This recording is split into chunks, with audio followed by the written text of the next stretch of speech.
Good morning and welcome to the Center for Spiritual Living Midtown. We're here to remind you that such is the nature of life, that all it asks and all it wants is the opportunity to appear. You are that opportunity, and so am I, and so it is. We welcome you because we are a center that honors and respects all people. We recognize you for who you are, an expression of that divine life showing up as your individual self. We know that you're someone who brings goodness and life into the world in the best possible ways. And we're here to support you in that through spiritual practices, through learning principles, and through inspiration and other forms of education. So I'm really grateful you're with us. We have a wonderful speaker, Reverend Cynthia Paulsen, who's going to speak to us on forgiveness and the power and purpose and benefit, great benefit of forgiveness. So stay tuned. You'll hear from her a little later. However, first, our practitioners are going to share with you something of what we believe. Listen up as you hear the Declaration of Principle.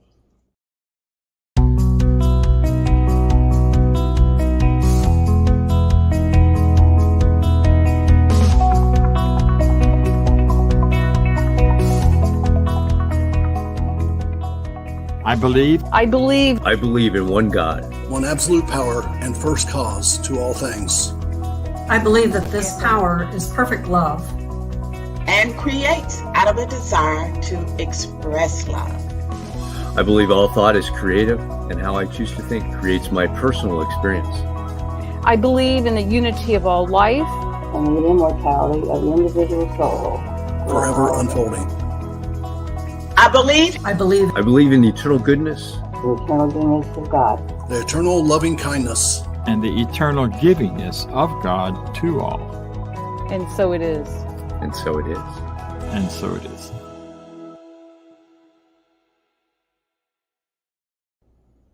Thank you. That was wonderful.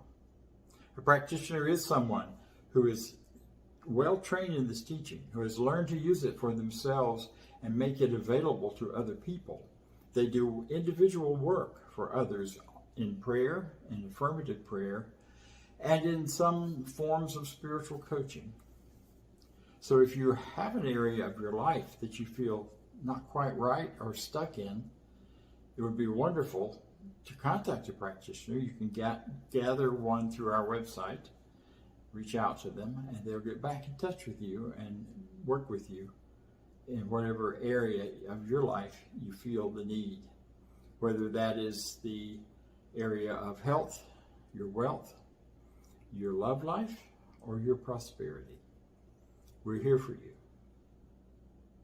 Today we're going to hear from one of our practitioners, Mya Fuller, as she shares some good ideas and as she brings to you some guided, led affirmative prayer. Thank you, Mya. Greetings, CSL Midtown. Happy morning to you. Today's topic is forgiveness. And I have recently experienced some experiences of forgiveness in my life. And I wanted to share the story with you. as practitioners, you know that what we do is we take these principles and we use them in our lives. And not only licensed practitioners, this is all of us, right? We are practitioners of the science of mind. And as I have experienced this story of moving from upset to seeing some signs of forgiveness, I have been very well aware of how these spiritual principles have been operating. So I just wanted to share that story with you before I go into a spiritual mind treatment for forgiveness. So in my family, my dad's side of the family, there has been over the years lots of kind of like contention between goodness gracious, my father and his children. He has children from different marriages, different relationships that he's been in. So there are 4 of us, and we all have 3 different mothers. So that means we're all raised in 3 different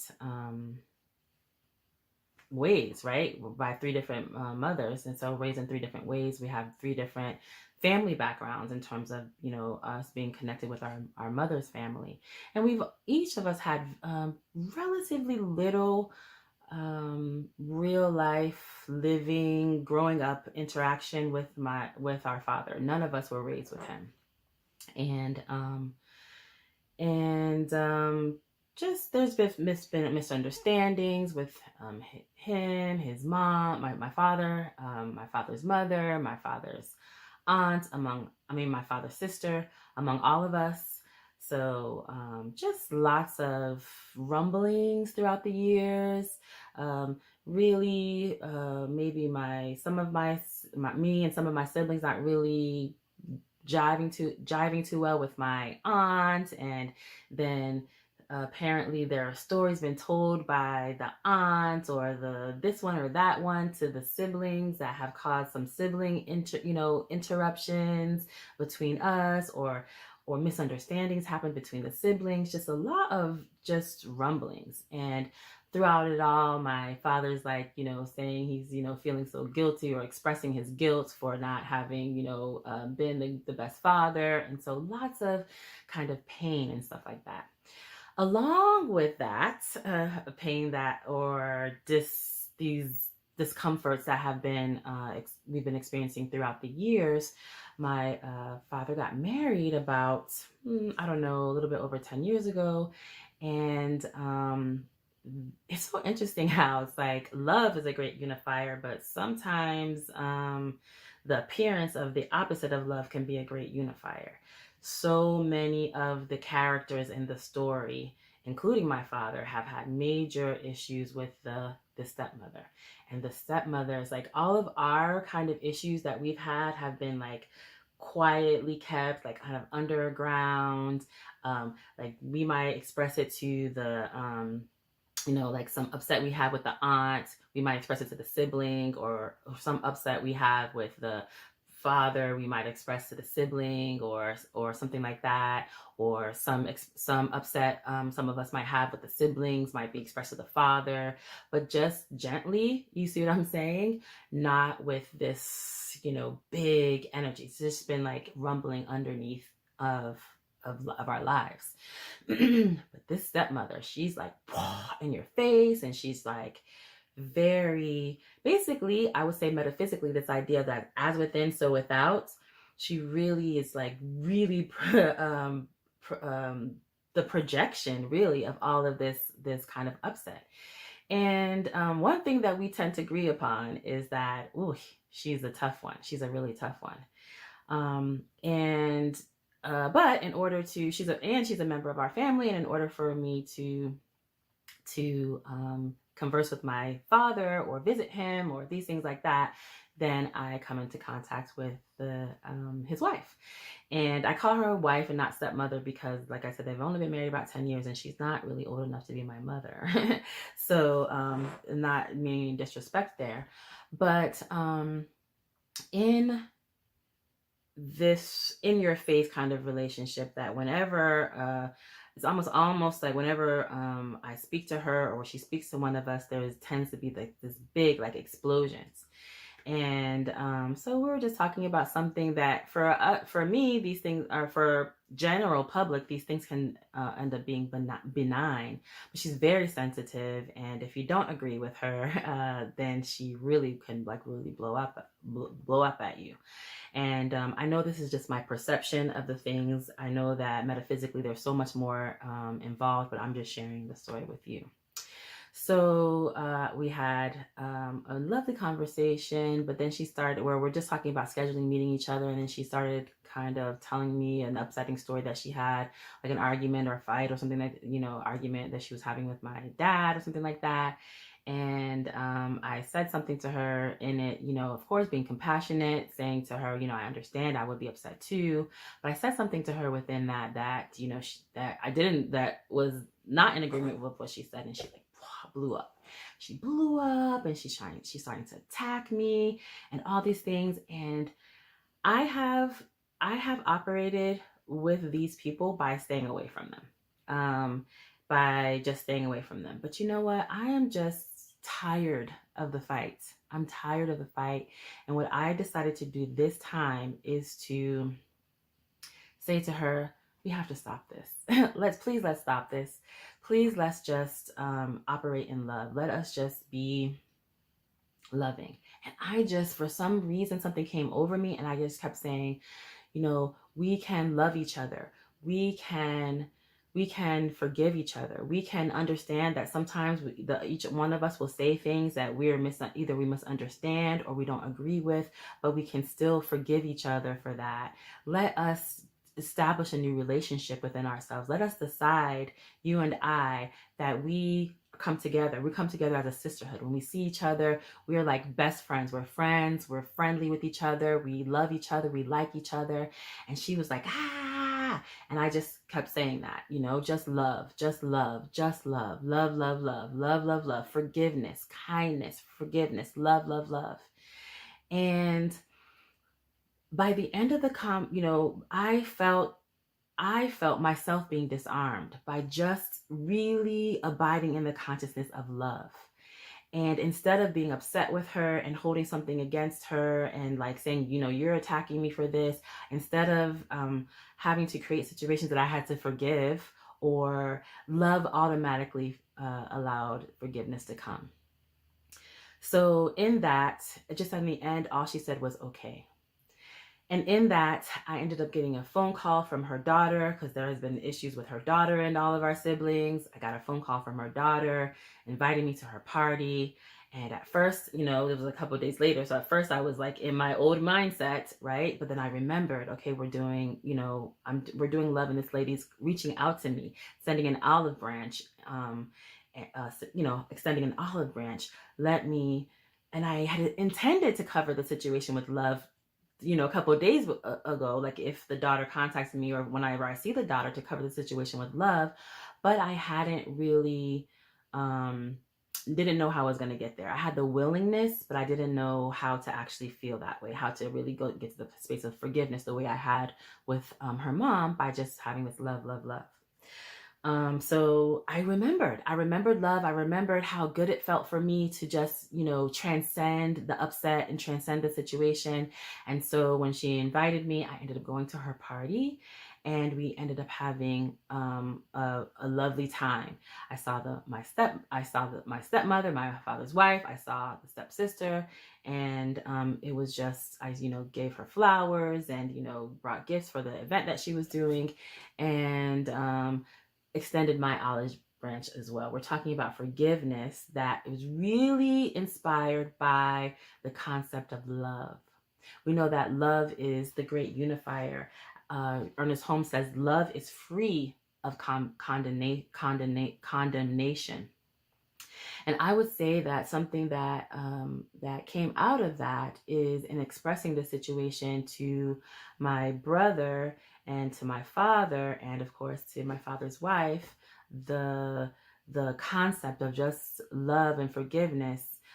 We ended up having a little a family Zoom meeting, one of our first family Zoom meetings that includes my father and my aunts and the siblings and our offspring, where we, the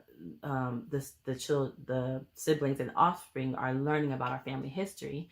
And in that conversation, at the end of that conversation, my brother really spoke up and said that we have to just experience forgiveness and love among one another. Let us experience love and forgiveness among one another. Put down our petty gripes. Allow love to be the great unifier. And it was beautiful. In the end, everyone was just saying, I love you. We all agreed to just let these things go. And I do believe I can, the same way I felt the love overcome the situation when I was on the phone with my stepmother. I felt that this was a real, sincere, loving forgiveness time for us. So my message basically is that one of the ways that we can experience forgiveness is through love. And I'm so grateful and thankful for these teachings that have allowed me to really deep dive into love and forgiveness. So let me just do a quick spiritual mind treatment about love and forgiveness. We know that there's one presence, one power in the universe, and that presence and power is God. We know God as infinite intelligent life, infinite intelligent love. There's only one, and that one is love.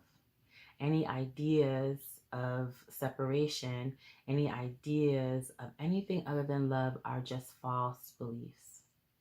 So we take this time right now to align ourselves with love, knowing that love knows no condemnation, knowing that if we find ourselves steeped and standing in love, there is nothing to forgive. There's nothing to forgive. There's only been love. Anything that we've had, any experiences that we've had in life that look opposite from it, we know that the reality behind them is love, whether we can see it or not. And we just give thanks right now that any ideas that have shown up in our lives that seem opposite of love are leading us to love, are leading us to forgiveness, are leading us to our true nature, which is oneness with God, oneness with good. So I allow that to be the truth for myself today, and I invite everyone to allow this to be the truth for themselves today, that we steep ourselves in love, and through love comes natural forgiveness. I give thanks that this is so, and I allow it to be, and so it is. Amen. Thanks so much for watching. And here's our music for the day.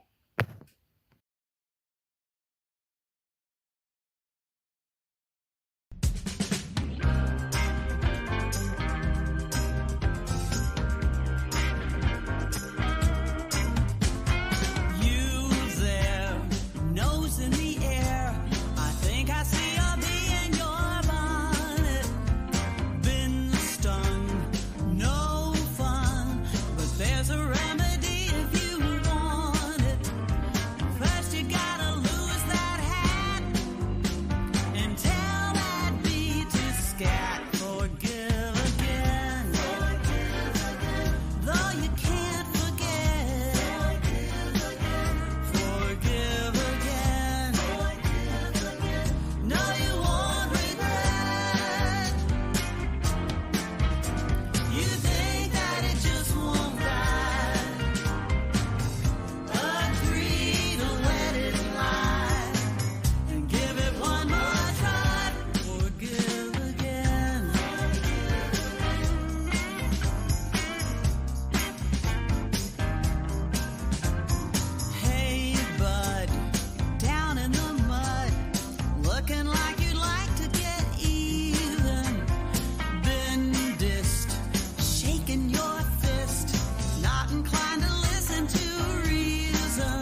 Good morning.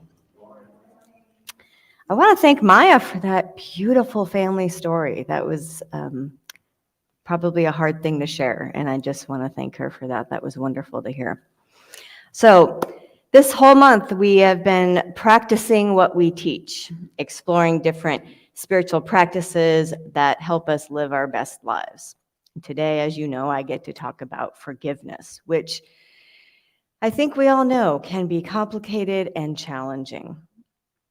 It's really just a principle to put into practice in our lives. It's biblical, which I'll talk more about in a moment. But in preparing for this talk, I kept asking myself, why is forgiveness so complicated? And one thing that kept occurring to me is the people and things and situations that need forgiving happen on a very wide spectrum. There are things that cause us minimal pain and inconvenience, and they might be easy to forgive. And then there are things that cause us such deep pain and sometimes can cause lifelong suffering, so much that they may seem impossible to forgive. So for instance, just to throw out a couple examples, let's say you have a lunch date planned with your best friend, and she forgets about it, and she doesn't show up. And you're sitting in the restaurant waiting, and you have to text her and remind her, and you both laugh about it, and she rushes to come meet you. Probably not that big of a deal to forgive your best friend, right? There's a big difference between forgiving something like that and forgiving a stranger who has murdered your child. That got dark real quickly. I can't even fathom that kind of pain and having to do the spiritual work to forgive something like that. Yet it's the same principle to apply to these hurts, whether they are small and inconsequential or enormous and life-altering. There is simplicity to the spiritual principle of forgiveness, but that doesn't make it simple or easy to do. The simplicity is the belief that we are all good and we are all one with each other, one with God, the good. When I think of some of the big, horrible, tragic things that people have had to forgive, like mass shootings, physical and mental abuse, things like the Holocaust, where do you even begin? Anne Frank wrote in her diary, "In spite of everything, I still believe that people are really good at heart." I think she was 13 when she wrote that, and we all know she wrote it while being forced to live in hiding to avoid capture and death, which her family was unable to do successfully. She had the belief that all people are good. There's a woman named, and forgive me, her name is a mouthful, Immaculée Ilibagiza, who wrote a book called Left to Tell. And it's about how she survived the Rwandan genocide in 1994 by hiding in a bathroom with 7 other women for 3 months. She lost her entire family, her parents, her brothers, her extended family, all of them were slaughtered. She was a Christian, and she wrote about her belief that the people who perpetrated these acts and participated in that genocide were children of God, just like her. She forgave them. It's hard to think about an adult who does something horrible as being a child of God, as being a child. It's usually easy to forgive a child. When my youngest daughter, Enid, was about 2 or 3 years old, she was obsessed with the Sesame Street character Zoe. Zoe is Elmo's best friend. She's orange. And so Enid had a good-sized Zoe doll that she slept with and carried everywhere. And it was soft and plush, except it had big, hard, white plastic eyes. So one night I was putting Enid to bed, and I used to wear glasses back then. And somehow I remember I was putting her to bed and bending down. She was in the bottom bunk of a bunk bed. And I was leaning down and she was swinging Zoe, and those hard plastic eyes smacked me in the face full force, right between the eyes. My glasses broke. I screamed and cried. I mean, it hurt so much. I felt like I had just been punched right in the face. I was crying, and because I was crying and hurting, Enid started crying. I scared her with my reaction. So I immediately had to stop reacting to my pain and tell her it was okay. It was an accident. And I remember telling her, I forgive you, honey. You didn't mean to hurt me. It was easy and effortless to forgive her, even in the midst of my pain that was real, because she was an innocent child. One time, a few years after that, I was out walking my dog. I had a little Jack Russell Terrier named Love, and her name will be ironic in a second here, because when Love was on a leash, on a walk, she would be very protective of me if a loose dog came up, and she would be aggressive and bark and snap. So one day I'm walking her, and a big dog comes running up to us, and she's trying to fight it. So I scooped her up into my arms, and I don't know who I thought I was protecting exactly, but in the midst of this scuffle with this dog, Love bit my arm, broke the skin. I was bleeding. I was so mad at that dog. So I get home, and I'm telling my kids the story of what happened, and my middle daughter, who was probably about 10, says to me, calmly and rationally, Mom, sometimes I get mad and act crazy, and I hurt you, and I break stuff, and you always forgive me. You have to forgive the dog. Wow. She was reminding me that our dog's innocence was just like her own, like all children who are all good and innocent. It is challenging to remember that all people at their core are divinely created, innocent, and good. Now, they may lose their innocence through trauma and their own painful life experiences. I'm sure you've heard that saying before, hurt people hurt people. It's true. When you're struggling to forgive someone, it can be very helpful to imagine the hurt child behind the action that hurt you. I want to say that again because I think it's so powerful. It's helpful to imagine the hurt child behind the action that hurt you. Often we're dealing with a hurt child. When we've got some person, some experience, we just can't bring ourselves to forgive. Where does that leave us? What is the opposite of living in forgiveness? When we don't forgive or we can't forgive, it means we're holding on and carrying past hurts with us. We're thinking about them. We're feeling anger and pain and resentment, which we know only hurts us. There's another insightful saying that says holding on to anger is like drinking poison and expecting the other person to die. It doesn't work that way. We are poisoned by our anger. Now, as I mentioned before, forgiveness is biblical principle. It's scripture. Jesus is asked, how many times are we to forgive? And he tells them 70 times 7, which according to all the scripture commentary I read, really just means a limitless number of times. We are to forgive our brothers and sisters forever. Now, what I found interesting is the meaning behind the original language.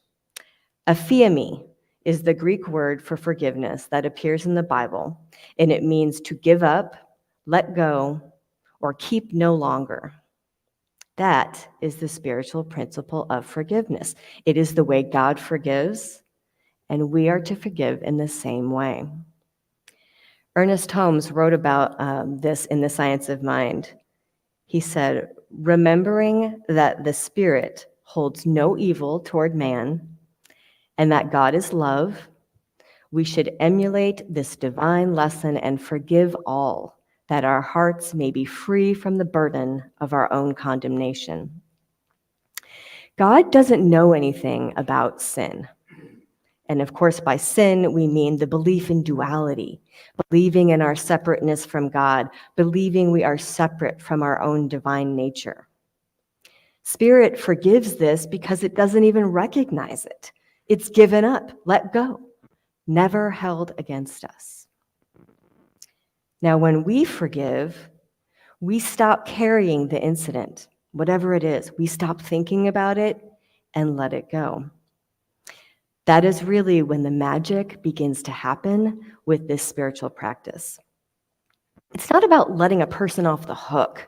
It's not about liking them or really having any kind of relationship with them necessarily. It's about releasing the situation and seeing what is revealed in its place. When we don't forgive, we're blocking our own consciousness and we're blocking our good. The divine science minister Emmett Fox wrote a book called The Sermon on the Mount. And in it, he discussed the importance of forgiveness with regard to the demonstration of our good. He said, if your prayers are not being answered, search your consciousness and see if there is not someone whom you have yet to forgive. Find out if there is not some old thing about which you are very resentful. He suggests that if we're holding a grudge, we will see our demonstration of good after we perform an act of forgiveness. By allowing forgiving thoughts about those who have wronged us, we end up bringing about the very blessings of the divine we wish to attract in our lives. What's left when you release the pain and suffering and forgive? It's the truth of spirit, which is good and only good. This good, our good, is revealed when we practice forgiveness. My favorite illustration of this is Wayne Dyer's experience with forgiveness. I think you probably all know who he is. He was a renowned motivational speaker and prolific New Thought author. He spoke openly about his father, who abandoned him, and his two older brothers, and his mother, when he was only 1.5 years old. This was in the 1940s. He and his brothers ended up in orphanages and foster homes while his mother tried desperately to work and earn enough money to be able to care for her sons and get them back together, which she did eventually. Wayne details the anger and rage he felt toward his father. For years, he said almost every night he would dream about fighting him and confronting him. And as he grew older, he became obsessed with finding this man who caused his family so much pain and suffering. Then one day in his 30s, Wayne learned from a cousin that he didn't even know he had that his father had died 10 years earlier.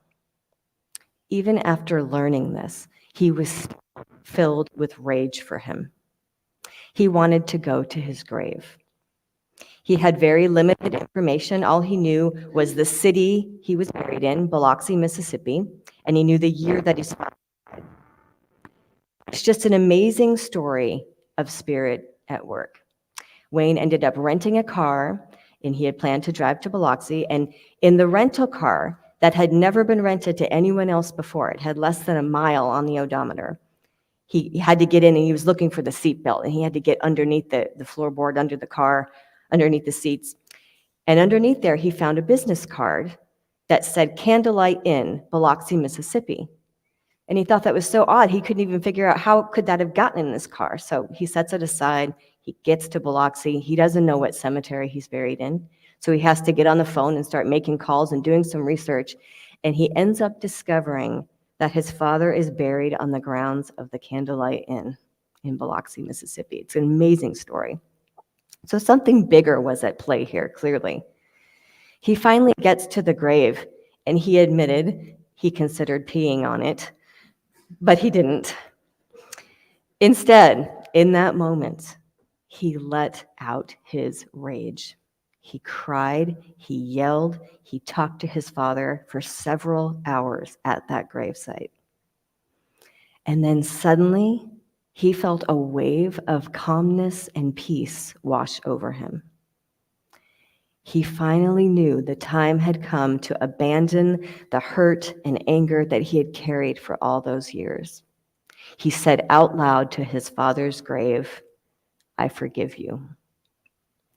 From that moment on, he sent the man who abandoned him all those years earlier only love. Forgiving his father was the most important spiritual practice Wayne Dyer could have done. It propelled him into his purpose, and as Emmett Fox told us, his act of forgiveness helped demonstrate his good. Wayne's life was completely changed. He released the situation, and almost immediately, his good was revealed in its place. He went back home after that time at the grave, and he had 2 weeks before his university professor job started back up. And in those 2 weeks, he had taken all his notes from years of his work in a psychology practice, and he wrote his first book, Your Erroneous Zones. The book became a bestseller. It sold millions of copies. It started his life on a trajectory of enormous success and well-being. His health improved. He dropped bad habits he had had. He found love, got married, had children. His life experience was good after he released and let go of years of resentment and anger. His story is so powerful. Forgiveness is an opportunity to turn away from pain, releasing it and letting it go, and ultimately turn toward God. If you think of it this way, when we are holding tightly to grudges and past hurts and regret, our hands are closed, our fists are tight, and we don't have that open hand that is ready to receive our good. By not practicing forgiveness, as I said, we're blocking our good. So the call to action today is for each of us to consider what needs forgiving in our lives. No one can answer that but you. Only you know who or what you might need to forgive. But I really encourage you to think about it and use this spiritual practice because you deserve all the good that is available to you. Because as Dr. Bob would say, you're wonderful, and so am I, and so it is. Thank you.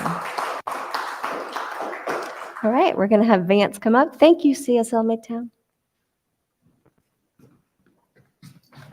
Thank you, Reverend Cynthia. What an awesome talk.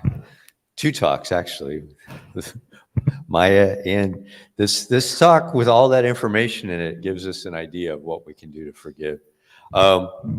And in that, we've got the gratitude. We have a wonderful group here this morning, and I'm going to go through our affirmation of prosperity. You can donate online at cslmidtown.org/donate.